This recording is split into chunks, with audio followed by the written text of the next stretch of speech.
Welcome to another episode of the 2 for 1 podcast. Just Nate and Dion here. Today it is Saturday, April the 4th, which means we are exactly 2 weeks away from the first day of the NBA playoffs.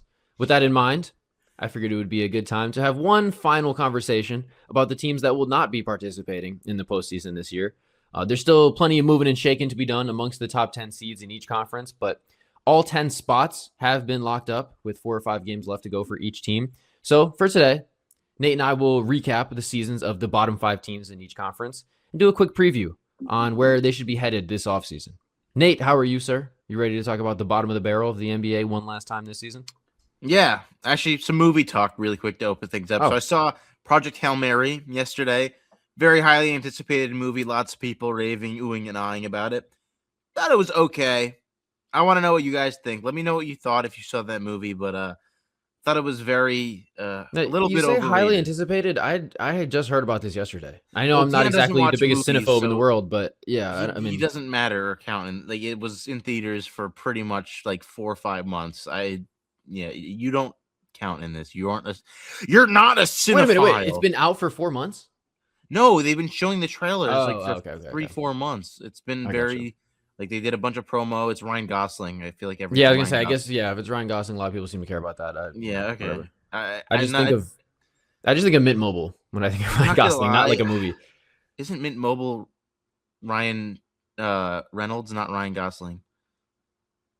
Maybe. Yeah, that's Ryan Reynolds. Shows what I know about movies. We're here to talk about basketball. That's Deadpool. Look, I don't know, man. They're all the same to me. We're here to talk basketball. Let's start from the bottom and work our way up. So we're going to kick things off with the lowly Washington Wizards, who currently hold the worst record in the association. So I'm very interested in the potential coaching openings, the head coach openings for this offseason. So for each team, I kind of want to kick off the conversation by just determining whether or not we think the coach that is currently there should stick around. We do have a couple interns that we'll talk about. But as far as the Wizards go, obviously led by Brian O'Keefe, I think, obviously, it's been a disaster of a season for the Wizards. I don't think it's O'Keefe. Is it Keefe?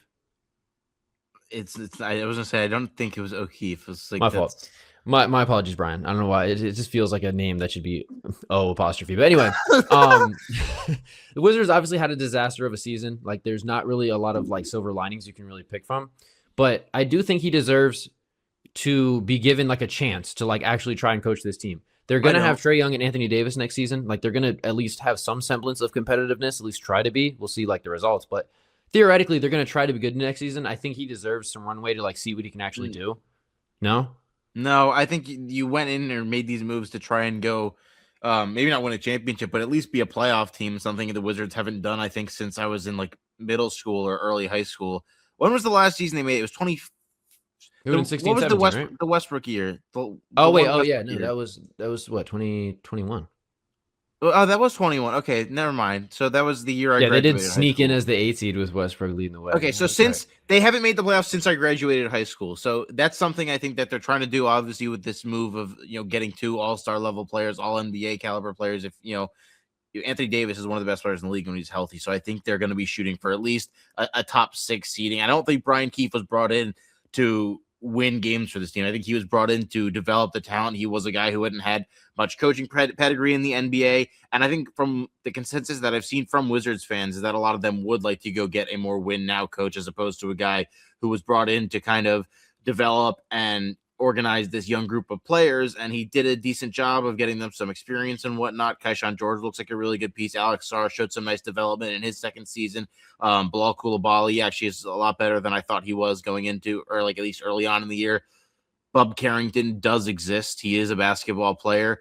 But I think that they got to go out and get somebody that can move this group forward, even if it isn't to a title. I think a Mike Malone is probably a guy who's at the top of that list. Interesting. Yeah, there's a lot of good candidates that are going to be available. I think of Taylor Jenkins as well, probably like the front of a lot of teams' list. Yeah, I mean, if they got rid of him, I wouldn't really be shocked, but only like 2 seasons, and both of those seasons, like, they were intentionally bad. So I don't really feel like we got any gauge of what he's actually capable of. I mean, like, some of the quotes about like why he won't play Alex Sarr and Bilal Coulibaly more than like 29 minutes or whatever, like, it's so obvious that they're tanking. So like, we don't really know what he's capable of actually doing as a coach. So I would like to at least see it, but I get your point too. I also just don't know if he's the type of guy that's worth potentially gambling a year away of when Mm-hmm. you can go get Yeah. a guy who can at least Taylor Jenkins isn't a guy who's proven he can go win a championship, but he's a guy who's proven he can win some games with some talent, albeit the falling out in Memphis, which I don't think was his fault, especially seeing now with everything that's happened. I definitely Yeah. don't think it was Taylor Jenkins' fault. So I think he's a guy that absolutely deserves another shot. And I also think Mike Malone is a guy who's proven he can win a championship. Do I think he's going to go do that with the Wizards? Probably not, but I think that he could take a team with Trae Young and Anthony Davis at least to the playoffs and give them a fighting chance, which is probably what they're looking to do, and sell tickets, become a team that's actually relevant in the East again. Yeah, and honestly, like Anthony Davis is, the clock is ticking. So Yeah. yeah, they probably can't mess around and like waste next season. So I could see that. What you don't have to name necessarily a specific free agent target, but what do you think that they're lacking with like those two guys added to the lineup? What else do they kind of need to target in free agency? We're going to need depth because they're going to have to be prepared to miss 20 to 30 games from Trey and Anthony Davis individually. Yeah. You got to have some depth there. I think it's going to be really important to make sure you have a backup point guard who can also step up and be a starting point guard on some days. CJ McCollum would be like a perfect type of guy to have in that Oh, situation. But wait a minute. yeah, but no, they got Trey Young for him. I know that Yeah. was like a big move and whatever. And CJ's probably a little too good for that role. But you need someone like maybe a Colin Sexton. Maybe you go out and you get a Colin Sexton, and he's the guy who you run as your Trey Young insurance, and he'd be one of the better six men in the league. I think he'd be a perfect type of guy to go out there who wouldn't cost a ton. He's still relatively young and fits the timeline.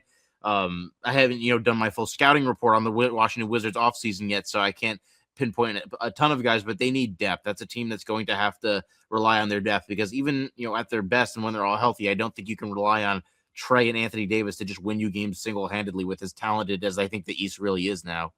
Yeah. I think what stands out to me about what this team could use as far as like archetype is someone with some size that can stretch the floor. It doesn't have to necessarily be a center that shoots threes, but someone in the front court that can help stretch the floor a little bit because Alex Darshan Sar. Yabusele. Sure. No, because Alex Sar and Anthony Davis, I imagine, will play a bit together. But besides that, like you're going to need someone that you can run a little pick and pop with Trae Young as well, just to kind of have a different look. I think the way that Trae Young is going to play alongside both those two bigs is going to be very similar. Like Alex Sar has a little bit more stretchiness to him, but he's not exactly what I'd call like a spacing big man. So Yeah, but I think someone with some size that can just hit some threes would definitely help a lot. I think maybe you're on a separate page than I am, but I think you almost have to look at the starting lineup as it's going to be Trae Young. They're going to have another top draft pick, so whoever they draft with that pick, then one of Trey Johnson or Keyshawn George, who I think both of the Wizards are very high on, is going to have to come off of the bench. If you get a guy like Colin Sexton too, having those two off the bench, I'm interested to see whether it's Trey who's the odd man out or it's Keyshawn, but I feel like ideally you'd want a guy like Trey who can be that elite shooter and the designated guy that they run pin downs for and set 3-point plays for, because other than that, the Wizards roster really does lack a lot of shooting. And Trae Young is someone who I consider to not have, necessarily a ton of shooting. He will shoot the ball from three, but he Yeah. has never at any point in his career been an efficient threat from three. Shout out to Jaden Hardy, who I forgot was playing for the Wizards. He's Yeah, hitting over 40% of his threes. yeah, he is, but he's also just like I don't trust Jaden Hardy as a full rotation No, me player. either. Bub Carrington also shooting about 40% from three this season. Don't know that I trust that either. Although, like he's I got to give him credit. Like I don't really like Bub Carrington when I do the rare instance where I do watch the Wizards play, but the numbers back it up that he's actually not as bad as he seems to be in my head. No, him and I do Bilal think, had the really bad starts, and then got in everyone's head. But I just don't like watching Bub play. yeah. Like every time I watch him play, I'm like, eh. But the numbers tell me a different story. So the numbers don't tell me a different story about Bilal and his shooting ability, but also they don't. He's also like too good to play every third game. So I don't really know what to make exactly of this young core, but there's a lot of pieces that I do like. It's just a matter of how it all comes together, where they kind of. Yeah, so that's the thing is they have a bunch of pieces, and I'm not trusting Brian Keefe to be the guy to find the right mix and match. Whereas I think Mike Malone or Taylor Jenkins would do a much better job. And then boom, you're looking at a potential top 6 seed in the East next year. They go, even they win 2 games in a playoff series. I think you look at that season as a success. Whereas I think there might be a lot more stumbling with Brian Keefe trying to figure out what the hell he has, in his arsenal. Makes sense. So 52.1% chance as of right now that they'll land a top 4 pick. Is there anyone in the top 4 do you think is like a dream fit for them? Anybody not named Cam Boozer. I think Cam Boozer is the one guy you can't put in there because you're already going to have a weird fit of Sar and AD starting together. Most likely, you're going to have to, one of the two of Sar or Anthony Davis is going to have to be the 5, regardless of who wants to take that title. I'm sure it'll be different depending on, who's guarding who, depending on what the opponent that they're facing. Like, there's not going to be a true center. It's going to be both of those guys just rotating in and out. Anthony Davis is a true center. As much as he might not I want know to be. he is, but you can't tell him that, or else he'll scream and yell at you to go get him somebody else to do the job that he's perfectly built to do. Yeah, I think Debansa would be the easy choice there. Yeah, I think you want to get a guy like AJ because then you're not having anyone like Darren Peterson who's going to be fighting for the ball with Trae Young, who I think that could be a little bit of a weird fit. And as much as I don't want to draft based on Trae Young, I think at this point you are somewhat committed to at least giving a shot at this with Trae Young. AJ is still good enough for. I think AJ. They're just kind of lacking someone like that combo forward because they have Trey Johnson, they have Blah Kluba, they have like Kaishan George, they have a ton of wings. Obviously, they're sort of building around Trae Young. They have the 2 big men. They don't really have a guy of like Debance's sort of positional archetype. So yeah, I think it would make perfect sense.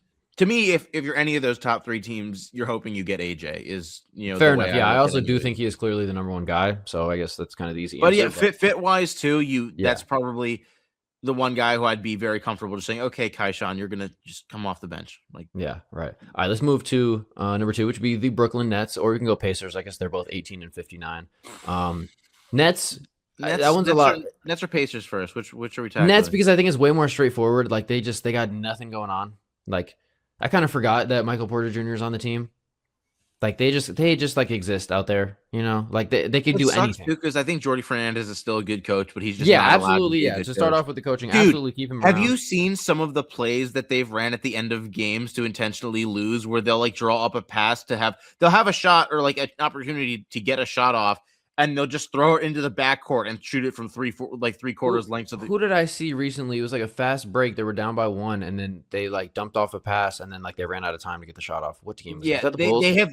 Like genuinely, the Nets. I might have to put together like a little compilation of it, but the Nets have done a really gross tanking job. Like I know we talked about the Jazz holding players out because of dude. Injury. Honestly, yeah, that was like a huge talking point about the Jazz pulling Markkanen and Triple J like in the third quarter or whatever. Since then, like some of the tanking jobs have been much worse than that. Like the Nets have been blatantly like drawing up plays to lose games. Like it's so bad. Desai and Sean Marks are calling up Jordi Fernandez at the end of the third quarter. He's like, okay, so I want you to just do the dumbest shit possible to end the game. Yeah, no, it's been really bad. So they could really go any direction. You look at like the top 4 picks, they could take any of those guys and it would make sense. Like they have no direction. There's no like the best player available is. Yeah, exactly. Like they should not be doing any sort of fit, whatever. Like they took 5 rookies last year. Not a single one of them is going to make an all-rookie team. How is that even possible?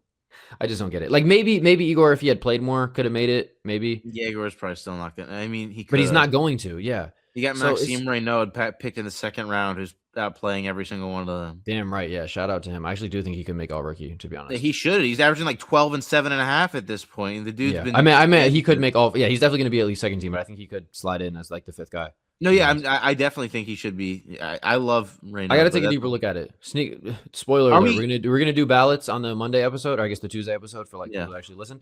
I still got to like really lock in, but I was starting to kind of do my early deep dive on it, and yeah, he might be in that 5th spot for me. So yeah, the Nets could go anywhere. I don't want to spend too much time on the Nets. We're both on the same page of you keep Jordy, right? Yeah, keep Jordy, absolutely. Yeah. Draft just best available, which time will tell where everyone's board kind of shakes out. Free agents, anyone that will come to Brooklyn.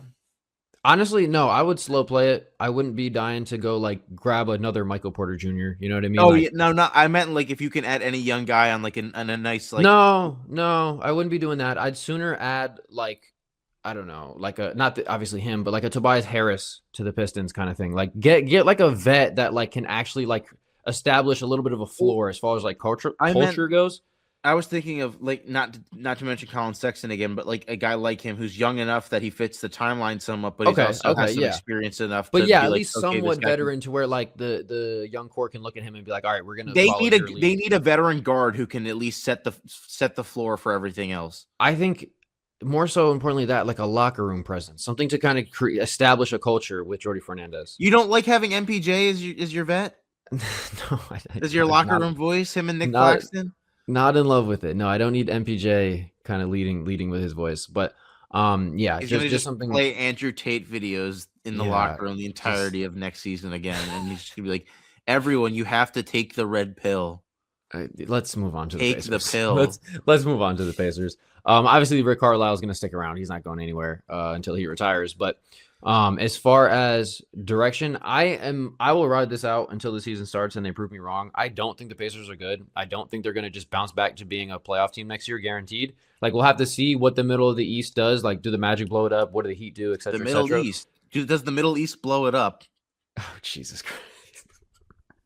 But no, Ah. but I'm not like penciling the Pacers in as like the 4 seed automatically next Oh, year. I'm not Like either, but I still think they're probably a playoff team. because Darren Peterson, I don't before want. we I started can't tell you how recording, much I don't want that as a Knicks fan.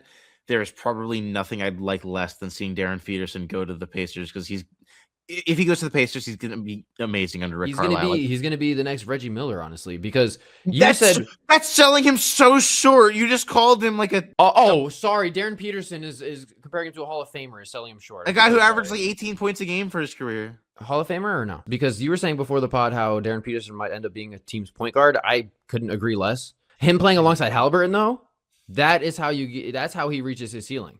Not having to worry about being a playmaker and just being a scorer, and then maybe down the line he kind of develops a playmaking bag. But I think that would just be chef's kiss if they could plug him in there. Well, I think it's more so that he ends up being their franchise guy probably if he's under Rick Carlisle. Like Rick Carlisle knows how to coach guards. Yeah, and I think him playing alongside Halliburton would just like make up for all of his weaknesses. Probably, but I think like in a good way, like for the Pacers, I think if they get Darren Peterson, it's going to be really scary for like the rest of the East looking at his potential development with them. Because I think as much as we talked about the ceiling and floor with Peterson and how high his ceiling is and how low his floor potentially could be, even though I really don't think his floor is all that low. But if he goes to a team like the Pacers, who are a very well-run organization with a coach who has a very good track record with coaching guards and coaching Hall of Fame guards and Jason Kidd and, Luka, like this is a guy who is going to make sure Darren Peterson reaches his full potential. So I'd be very, very scared watching a guy like Darren Peterson, where some people are comparing them to being the next Kobe, going to a team like the Pacers who are able to develop guys like they are. I never thought about Rick Carlisle coached Jason Kidd. Rick Carlisle also coached Luka, and Luka, Jason Kidd coached Luka.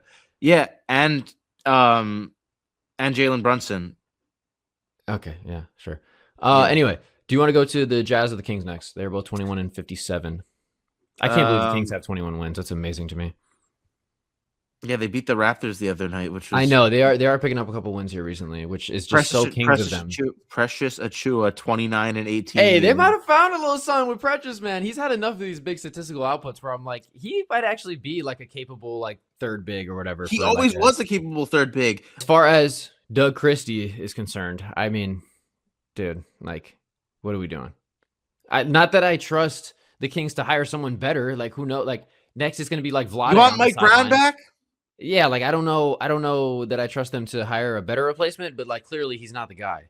Like as cool as it is, he's gonna like do his like smelling salts thing on the sideline. I feel like that's all I can really recall that he's done this season. Like I think him getting the job in the first place was just because he was the guy to be the interim and he was a former player. And then they're like, "Hey, you want to do this again next year?" Like I don't know. Are they gonna bring Mike Bibby out? Like I don't trust them to actually hire an NBA coach. So I don't know that it's necessarily the smart move to fire him, but yeah, he's definitely not the guy for them moving forward. As far as direction of the roster, I mean, blow it up if you can, but I think that's what they tried to do at the deadline, and there were just absolutely no suitors. Now, it is easier to kind of make those bigger trades of like a Sabonis or maybe a Levine in the offseason. They have to go to the Nets Reddit route. Oh, geez, I know. They have to trigger the disaster draft. They have to find a way to trigger the disaster draft. Yeah, so I would say blow it up to the best of your ability, because if you're going to be bad anyway, you can't be bad and expensive. Like I'm pretty sure they have like the 5th highest payroll, which is insane. Because they have the 5th worst record. But what do you think they do with the Raynaud Sabonis situation now? Because it's kind of a weird fit to play together. You're going to put Sabonis back at the 4 where he's arguably worse than he is at the 5, and then you have Raynaud, who's not a great defender himself, at the 5. It's like I don't think you can. I think Raynaud is pretty clearly like a backup big, at least at this point. So like ideally, like you would go full youth movement and just like max out his opportunity. But I if you're don't. not going to be able to move Sabonis, then like yeah, like he's still going to Well, that's start what I over. meant He's still is, are better. you? Is that one of the first things you're doing this offseason? Are you making phone calls to see anybody that'll just take Domantas Sabonis? Yes, 100%. I'm going Because full youth movement if I'm the Kings, if I yeah, can. I think the number one thing should be just be finding a way to get any big contract out of there. Like if someone actually wants to give you value for Keegan Murray too, I'm not opposed to just trading him as Good well. luck. Yeah, he add him Yeah, to the list with Sabonis and Levine. Like he's a fine player, but he got extended as if he was like a pillar of like a building dude, block type of guy. I He's was just he's just a guy. He's just I one of didn't the NBA even players of all time. mention I didn't even mention Levine because I genuinely there's no one that's taking that contract. Like you're gonna have No, to just buy him out if you actually want him off the team. You're he's gonna have gonna to trade. have some like massive like PR push that like, oh, this is a bad situation for him. He's still got a lot left in the tank, They're gonna have whatever. to have But like yeah, some. I They're know. gonna make it some crazy. And Zach Levine was actually playing with a bruised penis for the entirety of the season. They're gonna have to do something, man. Yeah, because I don't see anyone touching it with a 10-foot pole. But whatever they can do to kind of blow this up, I would be in favor of. I think Cam Boozer would make a ton of sense for them because he's someone that could play That's what I was gonna alongside say. Sabonis, and he's just like a sure thing. Like even going to a franchise as dysfunctional as the Kings, Boozer's just going to be Boozer. Like he's just going to be That's exactly a what I was solid gonna say. pro. And that's like the place where Boozer actually gets to be made probably the number one option like right away. Whereas if he's on the Pacers or he's on the Wizards or he's on any of those other teams, he's going to be kind of a background character because I think that's how his game is more viewed than a DeBonsa or a Right. Peterson. Whereas he goes to the Kings and it's like, okay, we're going to bring back Russell Westbrook on another 1 year contract and he's just going to dump it into you at the elbow and Yeah. let you do your thing. Yeah, he's gonna do those like Steven Adams dump off passes he used to always do. Yeah, Yeah, and then you're I just think gonna that would and make a then ton of if they sense. keep Sabonis, then it's like, okay, Sabonis will just throw you behind the back passes if you cut back door. We'll do some handoffs, and you're gonna dribble the Yeah, I ball think I probably think way more than you could. that could actually be something pretty useful there for sure. Yeah, I like that. I think that's definitely like if they have the number one pick and I'm the Kings, it's like just get me the guy who has the highest chance of being at least a very good player, and I'd say that's probably Boozer. No, you can't take Boozer over Debansa at number one. I'd I think sooner trade I down. don't I don't agree with that opinion, but I think there are a lot of people who still think Boozer is the number one. Number 6, surprisingly, the Dallas Mavericks. I say surprisingly because the New Orleans Pelicans will be after this, and they've surprisingly won a few games here. But the Dallas Mavericks, coming off a loss in which Cooper Flag became the only teenager in NBA history to drop 50. Yeah, He they're sucks. 24. Yeah, he's pretty bad. Terrible. But they're 24 and 53. I do think Jason Kidd could be on the move. If not, maybe just like moving into the front office. But I could see them kind of doing like a reset, kind of wiping themselves clean of the whole Luka era and just trying to like start fresh. I could see it. I'm not saying it's like justified being like he's a bad coach or anything, but I wouldn't be like totally shocked if he ends up not being the coach next season. I think he is very much like family ties with the Mavericks ownership. Yeah, that's why I say like I could see him moving into a front office role. That's the only way I see it. Like I don't think they're going to straight up just let Jason Kidd go. Right. And it's not like a Tom Thibodeau situation where you're surprised because of his ties to the organ. Like it's not like they're coming off a season where they were supposed to do something that they weren't able to do. Like they were supposed to suck. And I think he's excited about coaching again because he has Cooper Flag now, and that's kind of gotten rid of the whole Jason Kidd looking like he wanted to jump off a really high building when he had to do that press conference last year with Nico Harrison. I would be surprised at this point if they don't bring Kidd back. I still believe in Kidd enough as a coach to keep him too. I think it's important for Cooper to also have some stability early on as a rookie. So I don't see any reason to really move on from Jason Kidd, especially when there's not any guy out there who I'd be dying to hire or have him replace him. I think as far as like roster construction moving forward, it all starts with like, is Kyrie going to be a guy moving forward for them? Are they going to like kind of ride it out with Kyrie, or what do you think? What do you think they should do with him? I mean, until Kyrie proves he can't be a high level player, I have no reason, or I see no reason for the Mavericks to just be like, we're going to move on from this guy. There's no one else that's coming into Dallas and potentially helping out Cooper as much as Kyrie can at this point in time. He seems to be a guy that a lot of his teammates like at this point. The PR has been nothing but positive for Kyrie pretty much his whole time in Dallas. And I think he wants to be there. So I don't see any reason to get rid of Kyrie. And again, you want to have some support for Cooper next year. Like you want the team around Cooper to be better next year, especially with them not having their first round draft pick. There's no real like positives to just getting. No, they do. This is the only year they do like for the next 5 years. They don't have their first round pick next year. Oh no, I'm saying this upcoming draft is the only one over the next like 5 Yeah, years. yeah. That's what I'm saying. Yeah. Like next season, they want to be good. Like there's no reason to Right. try Right. and Okay. be like Gotcha. they want to Sorry. be Yeah. as good of a team as they can next year. So who are you getting that's going to possibly like even if That's Kyrie's yeah. not Kyrie, he's still going to help more than you did having D'Angelo Russell on your team half the Yeah, or season. anyone else that they could realistically bring in. That's with how like on one end with how bad they were this season, like it's pretty clear that maybe having a 33-year-old point guard coming off a torn ACL is like not what you need. But at the same time, I think Cooper Flag is showing that he probably is going to be like a top 25 consensus player next season. So if you And pair that with Kyrie, who has been historically one of the best number two options, obviously he probably won't be quite that level next season, but I'm still it confident does kind of in make sense where they could be competitive next year. I'm still confident in Kyrie giving you a cool 23 on decent efficiency, That's fair. and Yeah, and I with could see that. ACL tears not being nearly as big of a deal as they once were, he's gonna have But they're had starting to pile up with Kyrie, man. The no, injuries are yeah, starting to pile up. yeah, I'm worried. but he's had a lot of time to recover. Like I'm pretty sure he is going to be 100% or as healthy as he possibly can be come next season. Fair. He had the possibility to come back this season. There's obviously no reason for him to even attempt it. So he's Mm-hmm. going to take all the time he needed, plus an entire offseason. So I think he's going to be still a very solid guy next to Cooper. And like you said, I do see Cooper as being, a top 20 to 25 guy as early as next season. Yeah, There's no reason why Cooper can't be averaging 25 plus himself. Now he's averaging 21 almost right now. that's true. Yeah. Um, yeah, they do have a few pieces. Like I still think PJ Washington is Who a solid else? player. Big Najee Marshall fan. I know you are as well. Yeah. Who else though, or what else are you looking? Because I feel like with Derek Lively being so up in the air, that they've got to add at least another big. Yeah, and like ideally someone that can kind of play along with him too. But I don't know. I guess I mean between Cooper and PJ, I guess they're fine. I think really what this team needs is just as much support around Cooper as you can find. So it kind of depends on like what you expect from Kyrie because I think there's a lot of like if Lively is going to be healthy, I think there is a decent amount of defensive pieces on this team. I just worry about where like because like Ryan Nembhard is been a great story, but him being like the one that stirs the drink more often than not is just like that's not gonna get the job No, done. So yeah, like someone besides Kyrie that can kind of just like create their own shot and just kind of just mix some things up a little bit. Because I really like Max Christie. I like Najee Marshall, PJ Washington, Lively as like your role players. I think those are solid two-way guys. But just someone else that can kind of stir the drink. Like I wish Jaden Hardy just kind of panned out almost. You know what I mean? or like a Kobe White or like a Colin Sexton, who the more I think about it, might have a few different suitors this offseason that could potentially get like an MLE for themselves, or even more, because those are two guys who I think a lot of teams could really use that archetype. And it's funny that they were kind of traded for each other.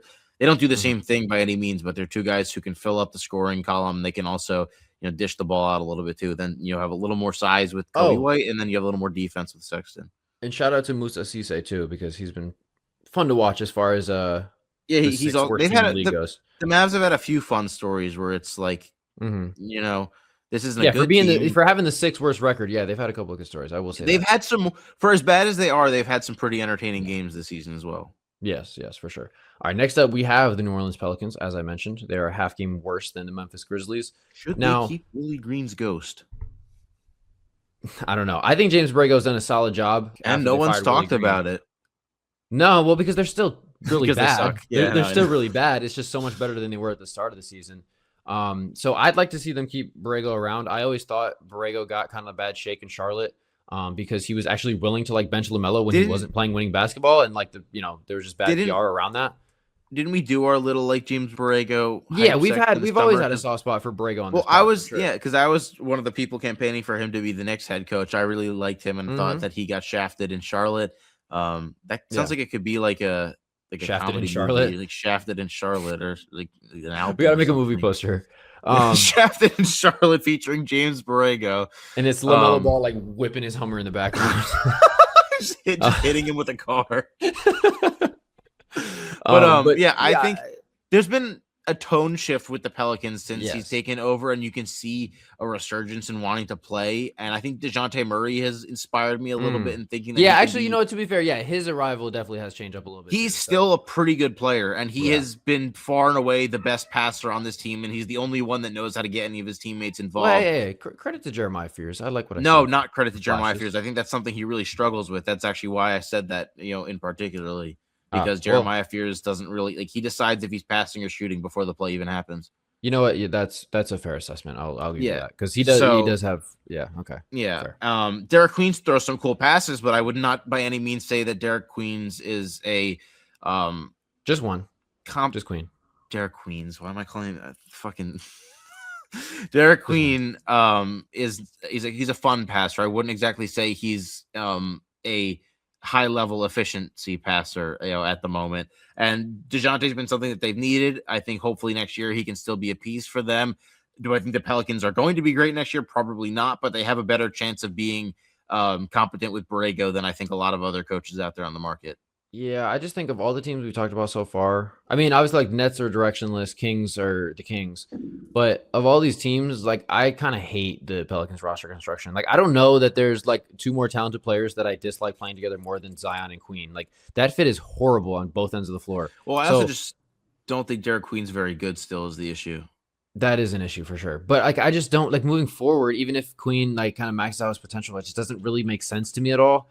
Well, they're And like, there's no like, there's no 5-man lineup. I look at this Pelicans roster and go like, okay, yeah, that makes sense as like the core team moving forward. Like, I just don't the issue know is they what they're trying to both build. play center offensively, but neither of them can play center Neither of them defensive. can play fill in the blank Play defensively. So defensively, yeah.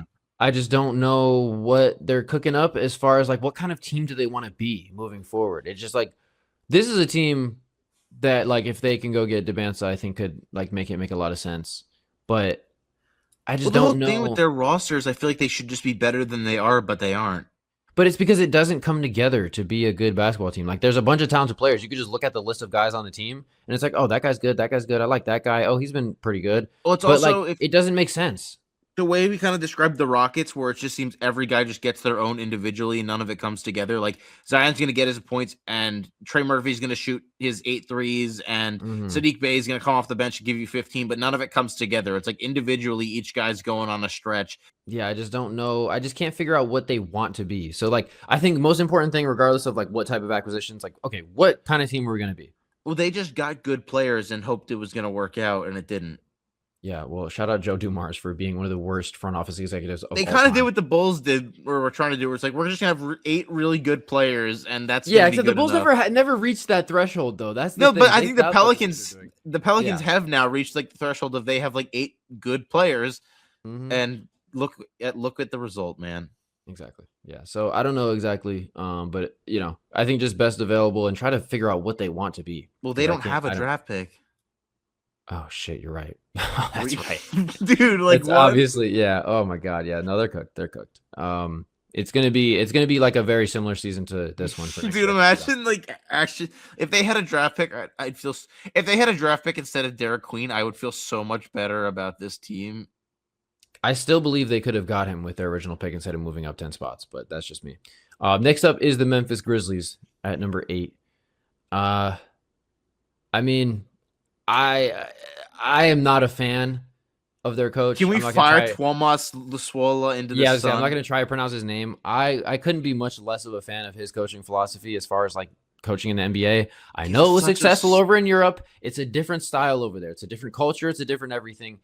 I just don't think it works. Like the whole like I'm going to play everyone 20 minutes a game. Like no one's going to surpass 30 minutes a game. Just doesn't make sense. As much as It's I'm like communism basketball. as much as I'm out on Ja, like I totally understand his frustration of like the way the team operates. Like it's just not going to work. It's just not. Well, he's literally like, oh, you're the best player on the team. Well, that doesn't matter. We believe in equality here. So that means, hey, you see Cam Spencer, who we didn't Yeah, he's got to get his 53rd turn pick, too. Like no, he's dude, going to get like, to play just as much as you because that's what's fair. That's equality in basketball. yeah, It he's doesn't like matter if you're way better at basketball. It doesn't matter if you have multiple all-star appearances. It doesn't matter if you led us to a Western Conference Finals. What matters is that you are all They didn't do NBA that. players.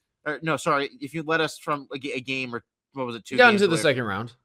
If you One led time. us to the second round, I don't know why I was thinking they made.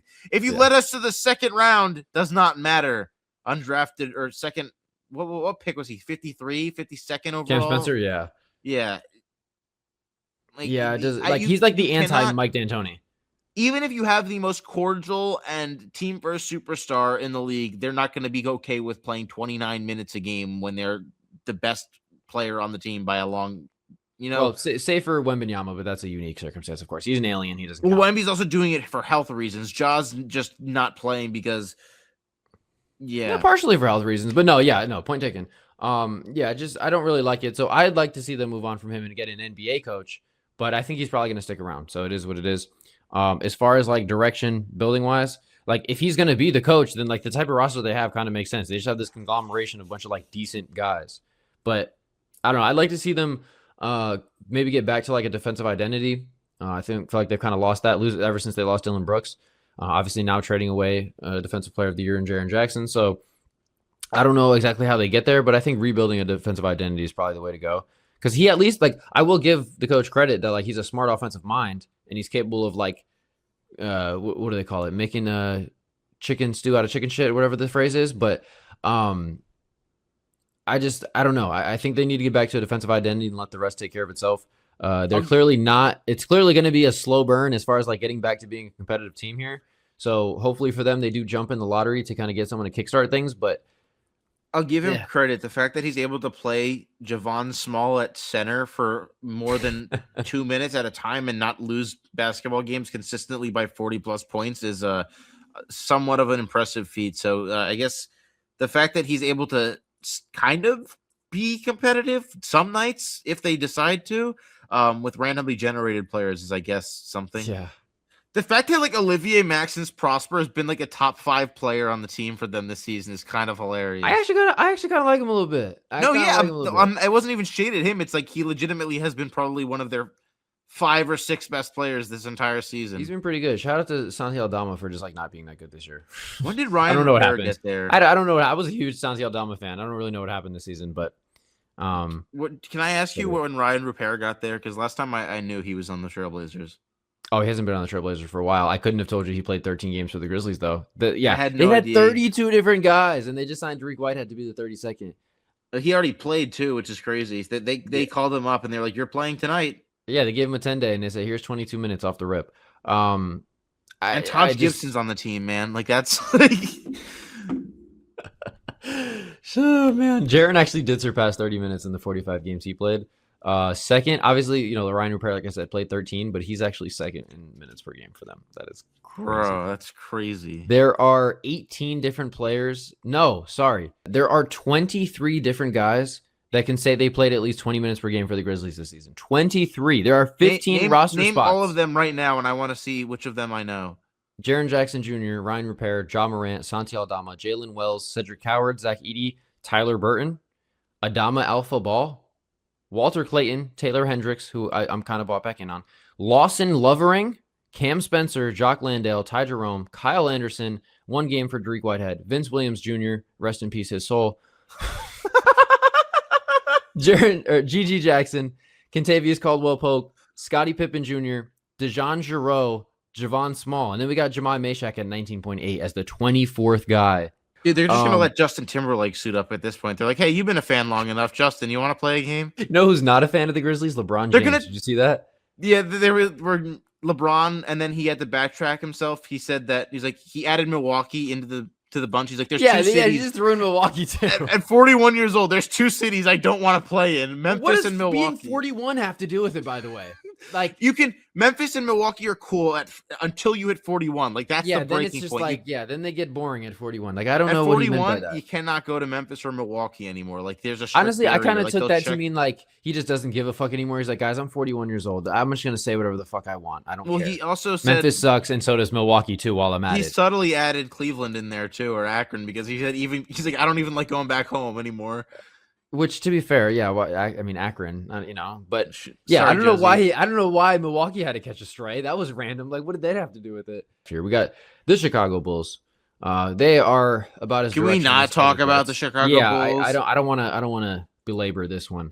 As far as Billy Donovan, I'd like to see him fire Billy Donovan, cut everybody, fire the whole front no. office. I'm not gonna say fire Billy Donovan. I'm gonna tell Billy Donovan to fire the Bulls. Go back to college or something, man. Like, just go do something where you can like enjoy being a basketball coach again. Because there's no way. Like, yeah, I'm sure the money's been great, but there's no way he's enjoyed his tenure as the Chicago Bulls head coach. So I'd like, for his sake, to see him just get out of there, because I don't really have reason to believe that he's like a bad coach. It's just a disaster of an organization. So, like, Get out of there, man. I For mean, your the own one sake. year he had a competent roster, they did okay, and then they've That's just what I fed him mean. a bunch of poop for years Yeah, and been so like, can you do he something should with get out this? of there. I'm not saying fire him. I think Billy Donovan should resign. Um, so yeah, that's what I would say as far as coaching. And directionally, dude, like I know we talked about this yesterday off the pod. Giddy needs like talent around him in order for him to kind of like make sense at his like peak of powers, but like he has just not been very good. Like some of these Kill Josh Giddey. okay, I didn't say that. Kill I Josh but Giddey. I just don't I haven't really loved what I've seen from him recently, and it kind of makes me worried because it's like kind of just him and Buzelis and like a Yeah, prayer as but far as it's what they're doing moving forward. the thing is they have money. The problem is they have money. When has that ever mattered? They've always had money. Can you let me fucking finish? Maybe I said Yes. they had. Thing is they have money. The other thing is that they have money that they'd have nothing to do with, and they're just sitting around doing nothing. But the positive to that is that Josh Giddey's contract doesn't really hurt them, nor does it help them all that much. But he's just like another guy that they have around. He can be a complimentary piece if they decide to ever put something else around him. But I'm like worried about Josh Giddey. Like I'm worried about the fact that this roster has zero pieces to even, you can't even convince yourself that there's any guys on this roster outside of Matas Buzelis. Yeah, I was gonna say I've still got some Buzelis talk. I'm So still but outside of Matas, there is not a single player who you can look at and be like, maybe we got a potential all-star here, or maybe we got a potential future building block. There's not a single guy. I don't even see like, oh yeah, this guy could be a starter on this team when we are. That's what I'm saying. There's not a contend. single person even worth keeping on the team outside of Matas and Josh Giddey. Yeah, I'm going to pull up the basketball reference page. They're another team who they've had like Jalen Smith. You want to convince me, have a long sit down with me about how Jalen Smith is like. No. Shout out to Trey Jones. Like he's really turned it around since getting to the United Center. Yeah, Trey Jones is the only guy I'd even be like content with keeping, and I don't necessarily think he's like a starting caliber point guard. Okay, Trey Jones deserves a little respect. He's been pretty good, but he's a backup point guard. He gets lost in the other 18,000 guards that they have on their team. I don't know. Patrick Williams is like genuinely up there with maybe the worst players in basketball. He might be the worst player in the NBA. It's given like, yeah, if you consider like how much he plays. Yeah, maybe. Dalen Terry, though, is also on the Bulls, if I'm not mistaken. No, he's not anymore. I think he's on the Sixers. Oh, dang. I missed that one. He went to the Pelicans for... So, no, he went to the Knicks for Yabusele, then to the Pelicans for that's Alvarado, right. Yeah, what am I talking about? And then he got cut by the Pelicans, and then I think he got signed by the Sixers when they needed players. It's so bad. It's so bad. Yeah. Like, I don't know. This is the team that I'd like to see. We're at the point where we're wondering if a team has Dalen Terry to talk about their salvageable pieces. Yeah, this is the team that I hope jumps up into the top 3 or 4 into the lottery and gets one of those guys, so they'd actually have like some sort of direction to build. Like, I wouldn't mind if they got. Oh yeah, I wouldn't mind if they got Peterson or DeBanza. You know, like they need or AJ something. or AJ a cuff. A cuff. Yeah, just something, man, because they just need a jolt of life. Like. They are no longer like the 39-win team in the play-in. Like they've fallen out of that now. So like, I need to see something. I want the Bulls to be good.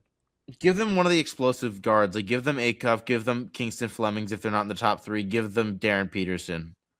Yeah, bring something to make me want to watch the Bulls because I can't think of a team that but I feel like I'm less excited about. The staple of the Bulls are just you need a high-scoring guard.